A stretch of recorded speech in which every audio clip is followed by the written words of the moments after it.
Ouf, mais qui voilà? Comment ça va? Regardez de quoi on va parler aujourd'hui. Aujourd'hui, on va parler d'image, on va parler de télévision, on va parler de Sony. Boulanger m'a demandé de vous parler de ce téléviseur de Sony. C'est la Sony A90J. C'est un tout nouveau modèle de 2021. Alors cette télé, elle est intéressante dans plein d'univers différents. Donc on va se la regarder ensemble. On va regarder si elle est potentiellement faite pour vous. On va regarder ce qu'elle sait faire, ce qu'elle peut faire. On va regarder les particularités. On va regarder à qui elle est destinée. Vous allez voir, cette télé, elle est super, mais super bien.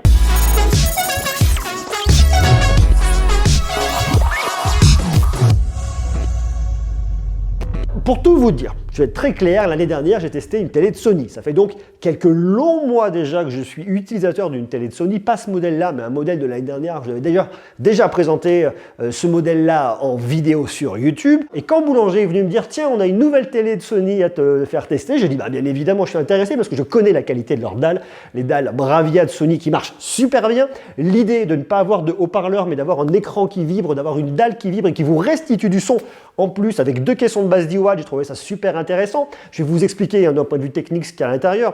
L'idée de l'expérience, l'idée d'avoir des bords extrêmement fins sur le côté. En plus ici, il y a plusieurs configurations sur la hauteur. Là, j'ai mis la configuration pour pouvoir mettre une barre de son dessous. Le truc qui est super intéressant avec ça, c'est que ça vous le dégage, vous avez la barre de son, c'est bien. Moi, la problématique que j'ai ici, c'est que j'ai un petit meuble. Vous pouvez aussi la poser à fleur du meuble, mais moi, ça ne va pas aller du tout avec mon meuble et ça ne correspondra pas à mon intérieur. Alors, je vais tout vous montrer, tout vous expliquer, tout vous détailler. Et vous allez voir, la première chose à savoir sur cette télé, c'est l'image. Pour les amoureux de films, les amoureux de cinéma, on a un truc qui est vraiment bien. Qu'est-ce qu'elle nous raconte cette télé? Eh ben, elle nous raconte déjà qu'ici, on a un très grand écran. Ici, c'est un format 55 pouces et une 139 de diamètre. Alors il existe différents formats, vous l'avez en 65 pouces, vous l'avez également en 83 pouces, moi 55 ça me va bien. Alors la première chose à voir d'un point de vue purement esthétique, c'est vraiment ici, c'est tout fin. Je vous chante pas la chanson, hein, c'est vraiment tout fin, regardez là. Le bord que vous avez là, il est plus petit que mon ongle. C'est vraiment tout fin, tout fin, tout fin. Donc ça c'est génial d'un point de vue design d'avoir quelque chose d'extrêmement fin, hyper bien intégré dans un intérieur, personnellement j'aime beaucoup. Donc ça vraiment, c'est pour moi un très gros point positif. Alors l'autre point qui est sympa, c'est au niveau des pieds. Alors ici, moi ce que j'ai fait, c'est pas ce qu'il y a de plus beau. Pourquoi? Parce que vous voyez des bouts de câble qui pendouillent ici et qui pendouille juste là.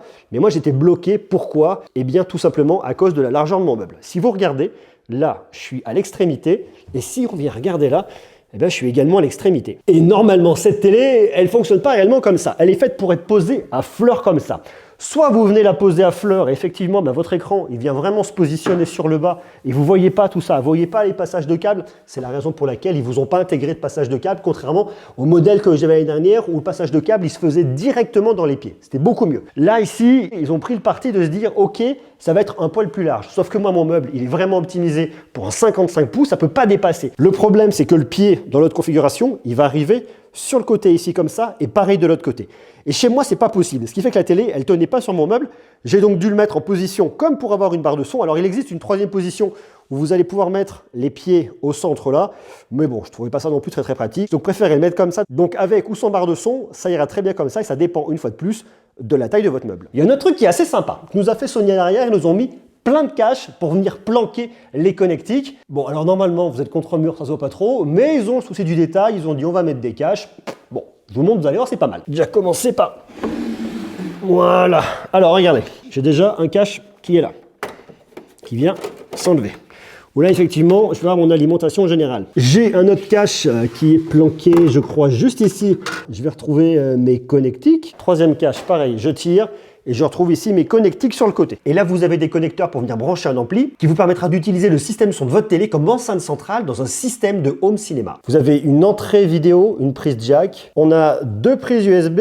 On a de l'HDMI ici. Et puis le reste est planqué juste en dessous ici. Vous avez une sortie optique, une prise Ethernet, de quoi brancher un satellite. Et vous avez encore ici du HDMI. Vous avez 3 prises HDMI ici. Et donc justement, regardez là, ça, je ne sais pas si vous le voyez bien, il est marqué 4K 120 Hz. 4K 120 Hz. Alors qu'est-ce qu'ils veulent bien nous proposer avec de la 4K 120 Hz? Je pense que je vous apprends rien. Sony, c'est pas uniquement de la télé. Sony, c'est aussi le cinéma, c'est aussi la musique.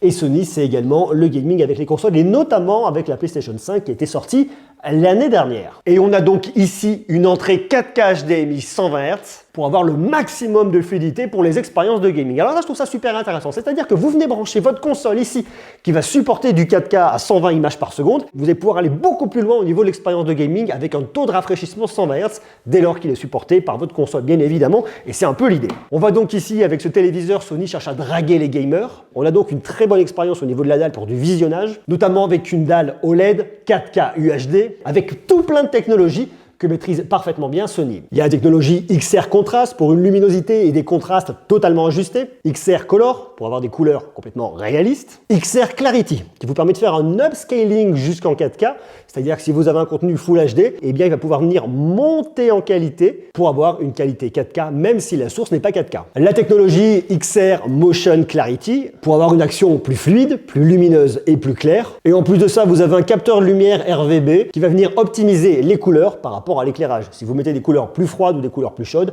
eh bien vous aurez toujours le même rendu sur votre téléviseur grâce à ce capteur. Donc ça, c'est aussi sympa. Tout ça est rendu possible grâce au Cognitive Processor XR qui va venir analyser votre image élément par élément pour venir booster les contrastes, les couleurs, les détails, que la scène soit parfaite et ce, quelle que soit l'image que vous allez lui proposer. L'idée de ce processeur cognitif, c'est d'avoir un traitement aussi proche que possible du cerveau humain qui va venir traiter élément par élément, bout d'image par bout d'image. Si vous avez un papillon, on va venir traiter le papillon indépendamment de la girafe à côté. Enfin, vous avez compris un peu le truc. C'est vrai que le rendu, je trouve super qualitatif. Ici, comme on est sur une dalle OLED, on a des noirs profonds, puisqu'un pixel noir est un pixel éteint. La restitution des couleurs est vraiment bien maîtrisée. Enfin, voilà, l'image, je la trouve super belle. Après, si vous le souhaitez, vous pouvez aller dans vos paramètres, vous pouvez venir modifier l'image en fonction de ce que vous voulez, de ce que vous voulez voir.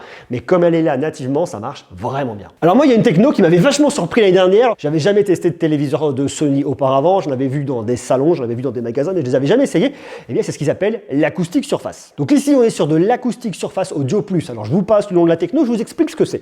En fait, il faut savoir qu'ici, vous n'avez pas de haut-parleur pour vos médiums graves aigus. Non, il n'y a pas de haut-parleur. C'est votre dalle qui va servir de haut-parleur. En fait, ce qui vient se passer ici, c'est que votre dalle, elle va venir vibrer plusieurs fois par seconde pour créer le son, de la même manière que le ferait un haut-parleur. Sauf qu'ici, il n'y a pas de membrane, il n'y a pas de haut-parleur, ça ne marche pas comme ça. C'est donc la vibration de votre dalle qui va créer le son, qui va créer l'audio, ce qui fait donc que votre son sort réellement de votre dalle et non pas d'un haut-parleur qui serait déporté. Ça rajoute en immersion. On s'en rend pas compte, clairement, que c'est la dalle. Et quand on vous dit que vous n'avez pas de haut-parleur, c'est votre dalle qui vibre grâce à cette technologie, c'est vraiment bluffant. Pour bien comprendre cette technologie, ce sont ce qu'on appellera des actionneurs qui vont faire vibrer votre dalle. Vous avez donc ici une puissance de 2 x 20 watts pour vos deux actionneurs et 10 watts par caisson basse pour un total de 60 watts. En plus de ça, ils sont blagueurs chez Sony parce qu'ils vous ont rajouté d'autres technologies pour venir améliorer le son. Il leur suffisait pas d'avoir une dalle qui vibrait et d'avoir des caissons de basse sur le côté, non. Ils vont plus loin. Ils vous ont notamment mis la technologie Voice Zoom 2. Alors qu'est-ce que fait Voice Zoom?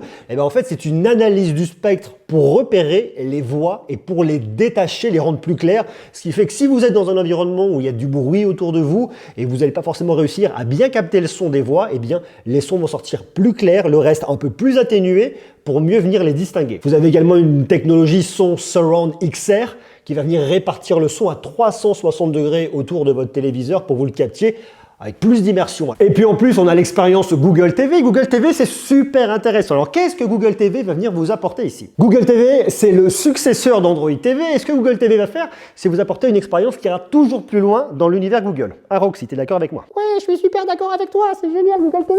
Vous allez donc pouvoir piloter votre télé à la voix. Si vous avez une enceinte, un Google Nest, Google Nest Hub, Google Nest Hub Mini, eh bien vous pouvez venir allumer, éteindre votre télé, monter le son. Par exemple ici, OK Google, éteins la télé. Ok. Ok Google, allume la télé. Ok, j'allume Sony Energy. C'est quand même mieux pour vous en parler et d'avoir la télé allumée. Donc je peux venir la piloter, monter le son, baisser le son. Je peux lui demander de me mettre un Netflix, de me mettre Spotify, parce que j'ai un gros catalogue d'applications, donc ça c'est vachement bien. Arrête de manger les doigts, Roxy. Donc je peux venir également depuis ma télé, venir piloter grâce à la voix ma maison connectée, allumer la lumière, éteindre la lumière en fonction bien évidemment du fait que vous ayez des lumières connectées chez vous et tout votre écosystème, toute votre domotique, vous pouvez venir la piloter à la voix depuis votre télé. Et je peux venir faire de la recherche main libre de la même manière que je le ferais avec n'importe quelle enceinte Google. Je vais avoir notamment des films, des séries que je vais pouvoir retrouver sur Netflix, Disney+, MyCanal et compagnie Prime Video en fonction de mes abonnements. J'ai ma bibliothèque, bon bah pour l'instant vous avez vu, elle est vide, je peux rechercher des choses avec Google Assistant, et là j'ai mes applications. Donc ma télé en fait quand je vais venir l'allumer, ça va m'allumer ma box de Bouygues Télécom qui est juste là, comme ça je vais pouvoir regarder mes contenus sur ma télé avec ma box. Et ce qui est bien, et je vous en parle dans quelques instants, ma télécommande elle me permet de piloter directement ma box que j'ai en bas, donc pas besoin de 2 télécommandes, j'en ai une seule, mais ça je vous le dis dans quelques instants. Et si je vais dans ma partie qui s'appelle applications juste en haut, eh bien je vois que j'ai accès à toutes mes applis, je peux venir rechercher des applis, et ensuite j'ai différentes thématiques, style de vie, sport, actualité, magazine, productivité, enseignement, enfin il y en a plein. Je vois que j'ai Spotify que je peux aussi installer pour venir écouter ma musique si je le souhaite directement ici. Alors moi j'ai des enceintes connectées, je préférerais plutôt que la télé, mais si je veux, je peux le faire, Dailymotion et compagnie. Donc vous voyez, il y a plein d'applis, il y a un très très gros catalogue, il y a même Facebook Watch si vous le souhaitez. Donc on comprend ici que dans cet univers-là, avec cette Google Télé, on peut installer très facilement des tonnes d'applications, il y en a plein, il y en a de tous les côtés. On peut venir jouer à des jeux, on peut venir écouter de la musique, on peut venir regarder des films, bien évidemment sous réserve d'avoir souscrit aux abonnements. Et tout ça sur une télé avec un son qui marche très bien, une superbe qualité d'image, voilà. Que dire de mieux? Alors il y a un bel effort qui a été fait également sur la télécommande et je la trouve plus sympa que celle qu'on avait l'année dernière, en tout cas que celle que moi j'avais l'année dernière qui était tout en plastique. Là on a un côté vraiment métal brossé, il y a un aspect beaucoup plus premium. On va retrouver tout ce dont on a besoin sur une télécommande, hein, tous vos numéros ici. Surtout ça c'est vachement intéressant. Vous avez ici vos différentes applications, YouTube, Netflix, Disney+, Prime Video, alors qu'à une époque, on avait Rakuten TV, Netflix, sur beaucoup de télécommandes. Là, on voit qu'on a le raccourci pour toutes ces applications-là qui sont installées directement nativement. Donc ça, je trouve ça vraiment très très très malin. Après, ce qu'on va utiliser ici, c'est le bouton pour la commande vocale, pour venir lui parler. Bon, petit pavé, on s'en doutera. Mettre votre télé, back home, un grand classique. Changer les chaînes, monter le son, baisser le son. Après, venir lancer un enregistrement, play, pause. Donc on a vraiment une télécommande que je trouve assez premium, très sympa, un peu grande, hein, mais franchement, mais surtout, ce qui est intéressant avec celle-là, eh bien, c'est que vous n'avez pas besoin d'autres télécommandes. C'est une smart remote, elle est intelligente. Elle va pouvoir venir notamment commander ici votre box, parce que oui, ici, elle va venir commander ma box. Autre point qui est super sympa avec ce téléviseur, c'est qu'on est compatible ici Apple AirPlay 2, Chromecast, Apple HomeKit, mais également Amazon Alexa. Elle est également compatible avec les formats Dolby Vision, IMAX Enhanced. J'ai jamais réussi à prononcer ce mot de ma vie, hein. C'est un peu compliqué. Enfin, elle est compatible en tout cas, vous l'avez compris. Elle a le Netflix Calibrate Mode. L'idée, c'est que Netflix prend en main les paramétrages vidéo pour que l'image que vous ayez sur votre téléviseur soit vraiment l'image que le réalisateur a voulu avoir. On a donc les amoureux de cinéma et de séries qui sont ciblés, mais également tous les amoureux de gaming, et je vous dis notamment grâce à cette prise HDMI 4K 120 Hz en HDMI 2.1. Il y a un input lag qui est vraiment réduit, une latence qui est inférieure à 8,5 millisecondes. Vous avez le mode jeu qui est développé en partenariat avec PlayStation. Ben voilà, Sony travaille avec Sony, ils sont assez malins là-dessus. Et vous pouvez venir tout connecter dans votre intérieur, à votre maison, communiquer avec Google, avec Apple, Chromecast et compagnie. Donc vous voyez, on a une télé qui est vraiment complète pour toute la famille, qui est très large, que vous soyez geek, que vous soyez gamer, que vous soyez amoureux de films et de séries. Vous avez une proposition qui est super bien et au tarif 2. Et au tarif 2, tout est écrit ici, au tarif de 2690 €. Au moment auquel je fais cette vidéo aujourd'hui, directement chez Boulanger, je vous ai mis une fois de plus le lien en bas dans la description. Pour conclure, on a pour moi 3 points essentiels sur cette télé. D'abord, ça va être une parfaite harmonie entre le son et l'image. Il y a le réalisme avec Bravia XR plus un son de qualité qui suit l'action directement sur votre téléviseur. Il y a les sensations cinéma à la maison avec Bravia Core plus toutes les technos audio et vidéo qui sont associés. Et puis surtout, ça va être un excellent compagnon pour vous pour le gaming avec votre PS5 au travers notamment de la connectique et d'un mode jeu optimisé. Donc vous l'aurez compris, moi je suis conquis par ce téléviseur. Sony continue à rester dans cette qualité Sony à un tarif un petit peu supérieur à 2500 €. Ça reste un budget, mais vu la qualité de ce qu'on a ici, vu la qualité de la dalle, vu la qualité audio, vu l'expérience, vu la connectivité, vu la compatibilité, vu l'univers de films, de gaming et compagnie, je trouve ça bien. Et même Roxy, elle adore. Eh oui, même Roxy, elle adore. Eh oui, moi aussi, j'adore, je vous recommande. Voilà, j'arrête de faire le ventriloque avec les chiens. En tout cas, j'aime bien. Voilà. Donc, si elle vous intéresse, bien évidemment, je vous ai mis les liens en bas dans la description. On continuera par les téléviseurs parce qu'il y a plein de choses à raconter. Et bien évidemment, c'est un élément central de la maison connectée. Donc, on en reparlera. Sur ce, prenez soin de vous. À très bientôt. Je vous embrasse. Des gros bisous.